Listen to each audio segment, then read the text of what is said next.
आता ह्या बऱ्याचशा ज्या सोशल मीडियाच्या ज्या रील्स किंवा आपण हे म्हणतोय ना, त्या ॲडिक्शन होईल अशा पद्धतीनेच बनवलेल्या आहेत त्या कंपन्यांनी, की माणूस तासनतास ते बघत राहील. तेवढ्याच सेकंदाचा तेवढाच तो रील असतो आणि ते माणूस आपलं वरती वरती सरकत राहतो आणि ॲडिक्ट होतो. तर आता लहान मुलांमध्ये ह्याचा काय परिणाम होतो, की मुलांचं ना इंटरॅक्शन कमी होऊन जातं, की मुलं हा जो मोबाईलवर वेळ देत आहेत किंवा सोशल मीडियावर वेळ देत आहेत, हा वेळ कुठला कमी होतोय, की इतर माणसांशी इंटरॅक्शन जे होतंय त्यातला वेळ कमी होऊन ते मोबाईल त्याला रिप्लेस करतोय. म्हणजे व्यक्तींना रिप्लेस करतोय मोबाईल, सोशल मीडिया, आहे की नाही? तर त्याच्यामुळं ह्या मुलांचं इंटरॅक्शन डेव्हलप होत नाही. इतर मुलांशी खेळणं, पालकांशी खेळणं, आजी आजोबांशी गप्पा मारणं किंवा ह्या बाकीच्या वाचन करणं किंवा पुस्तकं वाचणं, इतर छंद जोपासणं, मैदानी खेळ खेळणं, या सगळ्या गोष्टींवर परिणाम होऊन तो सगळा वेळ कुठे जातोय, तर ह्या स्क्रीनवर जातोय किंवा या मोबाईल आणि या बाकीच्या गोष्टींवर तो वाया जातो. याची काय आणखी दुष्परिणाम संभवतात, की मुलांना तर डोळ्यावर ताण येतो, सगळे डोळ्याचे बरेचसे प्रॉब्लेम तयार होतात, मेंदूवर परिणाम होतो.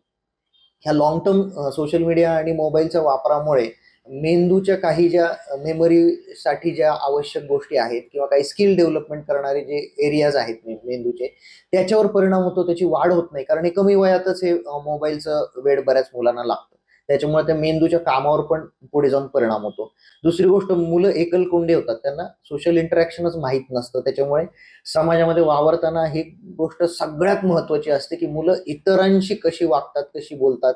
आणि हा इंटरॅक्शन जर हॅम्पर झालं, तर पुढे जाऊन त्यांच्या आयुष्यात जे काही क्षेत्र ते निवडतील त्याच्यामध्ये जे काही त्यांना सक्सेस मिळणार असेल, त्याच्यावर परिणाम ह्या लहानपणच्या मोबाईलच्या अतिवापरामुळे होतो. नुकत्याच शाळेला सुट्ट्या लागलेल्या आहेत आणि या सुट्ट्यानंतर आता विद्यार्थी घरी आहेत. तर आता घरी असताना विद्यार्थी काय करतात, की शक्यतो एक तर उन्हात खेळतील किंवा एक तर घरात बसून टीव्ही वगैरे किंवा मोबाईल वगैरे पाहत बसतील. तर आजकाल काय झालंय, मुलांकडं इलेक्ट्रॉनिक वस्तू आल्यामुळं मोबाईल आणि टीव्ही हे जास्त पाहत बसतात दिवसभर. जर आपण त्यांना म्हटलं की बाहेर जाऊन खेळा, तर बाहेर आपण जाऊन सांगू शकत नाही त्यांना खेळायला, कारण उन्हाचा तडाखा वाढलेला आहे. आपण पाहतो बऱ्याच ठिकाणी उष्माघाताचा परिणाम दिसून येतोय. तर मुलांना आपण बाहेर जाऊन सांगू शकत नाही की खेळा म्हणून.